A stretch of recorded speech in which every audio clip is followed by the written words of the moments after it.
Hello all and welcome to Our Crochet. My name is Mary and today I am not doing a tutorial. I am doing a road test on some of the items I use when I create. Okay, my go-to hook is the clover hook. Clover. There is the name right here on there, right there. Can you see Clover? Okay, I love this hook. It works beautiful on your wrist so you don't feel too much pressure while you're working, which is what you need if you're doing as many hours as I am, or as I have, and as I will.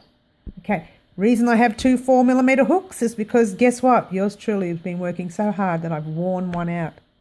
True, but then this one is probably about 4 or 5 years old, so that's understandable. Okay, these are the clover hooks. Now we also have the new clover hook. Well, it's not new, it's new to me, but it's been around for a while. It's more rubbery, okay? I find them a little heavier than the other ones, so I prefer to stick with those ones. Again, it's your own choice, and the sizes range from, I don't even know how many sizes they have. These are the items I use when I'm out crocheting, when I go out to the shops or something, or I go and stop and have lunch and I want to do a bit of crochet and I've bought my yarn and my scissors and my whatever else have you, and I've forgotten a hook. So I go and buy a cheap one, and that's the one I used for that day. So that has happened often. Light up hooks, yeah, not really my thing. Okay, I find them very, very bright to work with. Yeah, look at that. Really, you can't really tell, but they're really extremely bright. And also, they're plastic.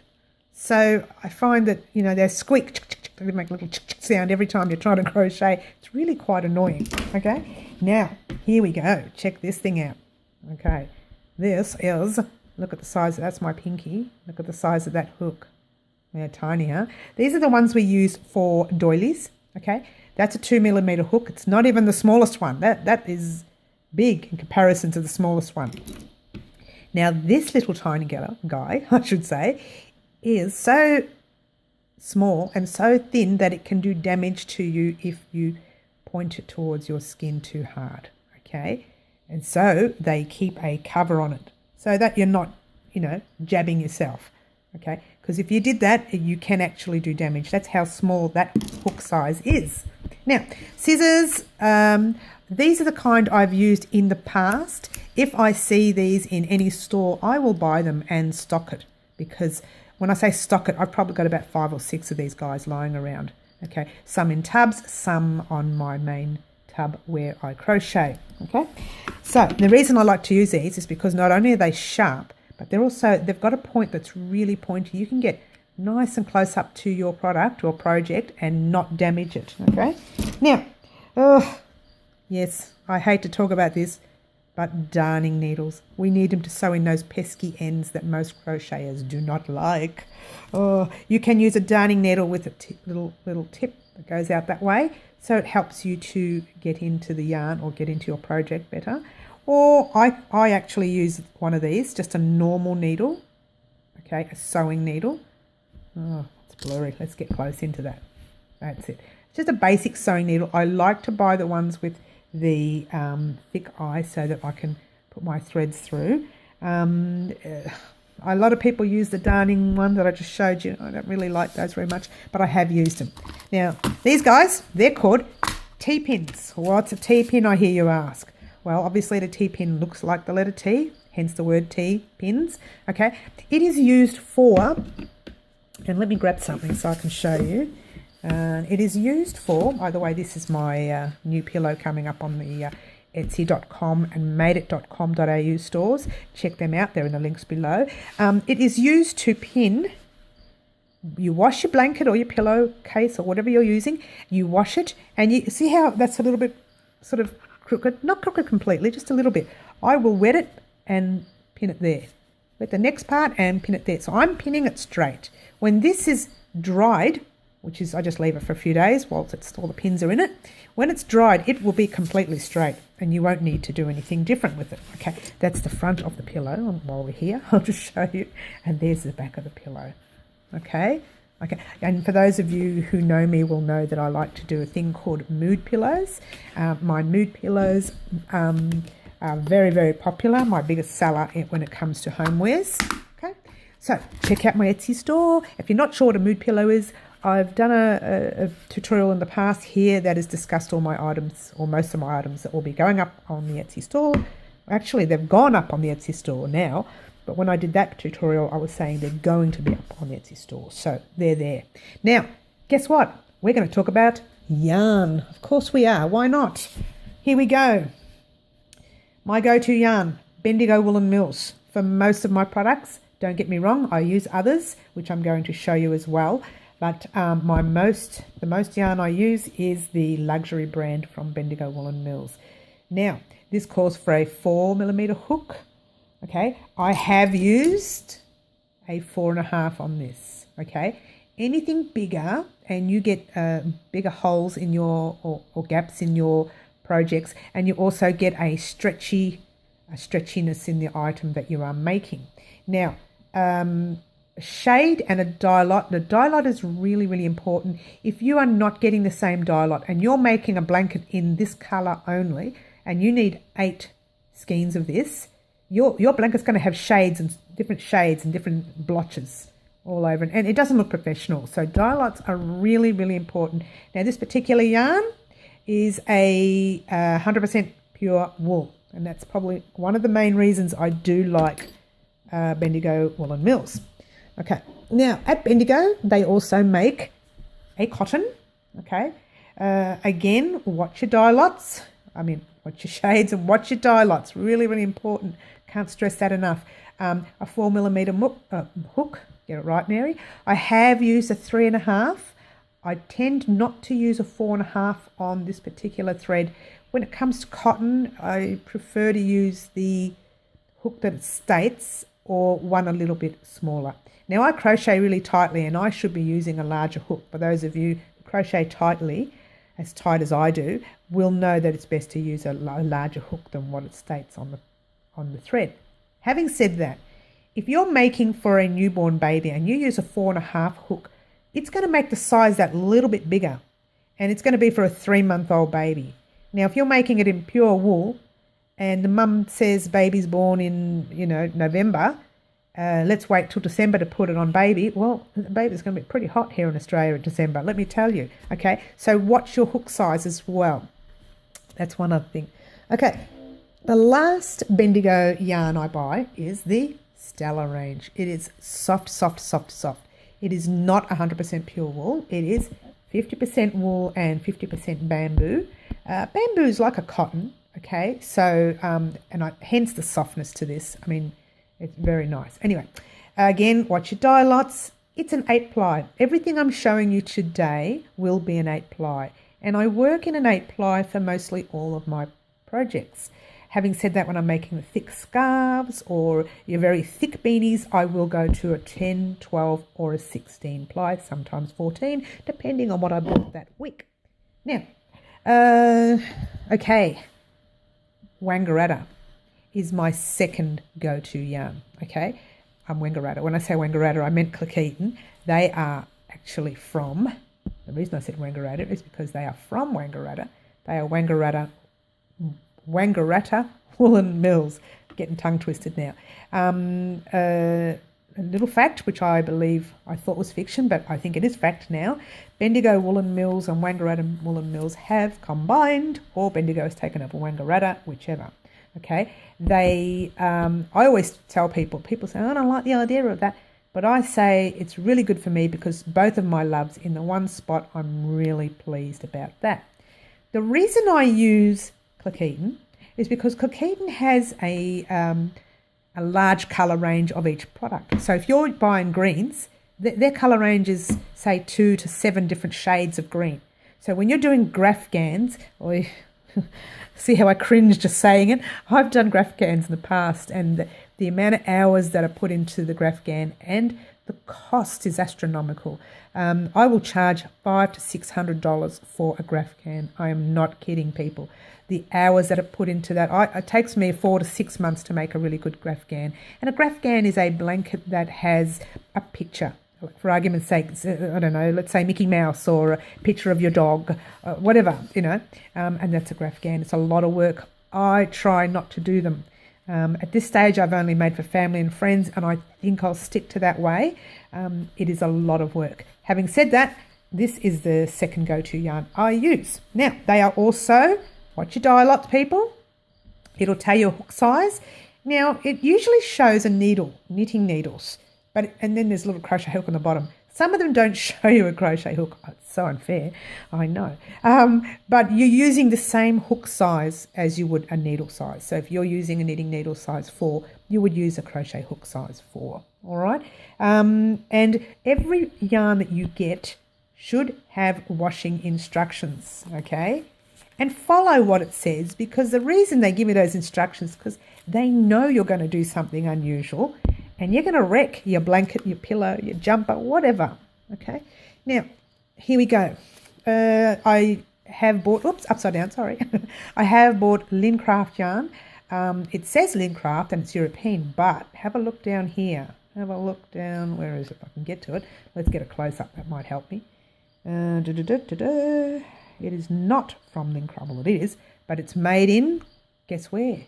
Turkey. And the reason I get excited about that is because I've noticed whenever I pick up a yarn that is not Bendigo or Bendigo Woolen Mills or Cleckheaton, and I pick up a soft yarn, oddly enough, it is always from Turkey.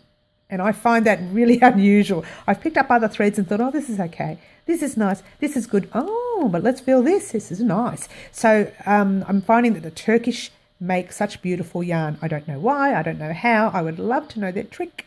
Come and tell me about it. Yeah, so that's what I've done in the past. Now, again, washing instructions. Be careful. Follow the instructions. Okay.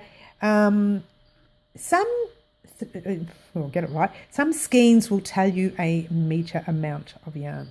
They'll have the grams. They may have it. This one does too. But they'll tell you the meterage. So, really focus on that. There are some yarns that'll say, like that one there tells us it's 104.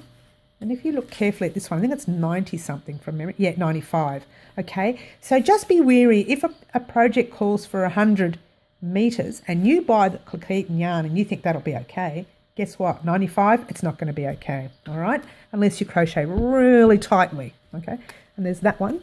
Now, Modavera, here we go.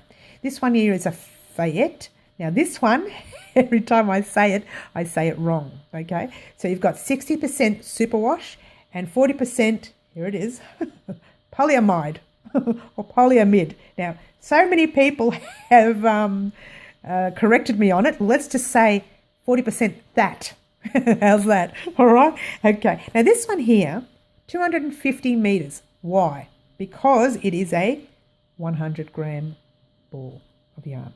Okay? Now, also made in, guess where? Turkey. Okay? So, this one I got from Spotlight, but it's made in Turkey. Thank you so much. That makes beautiful scarves, cowls, shawls, mittens, beanies, you name it.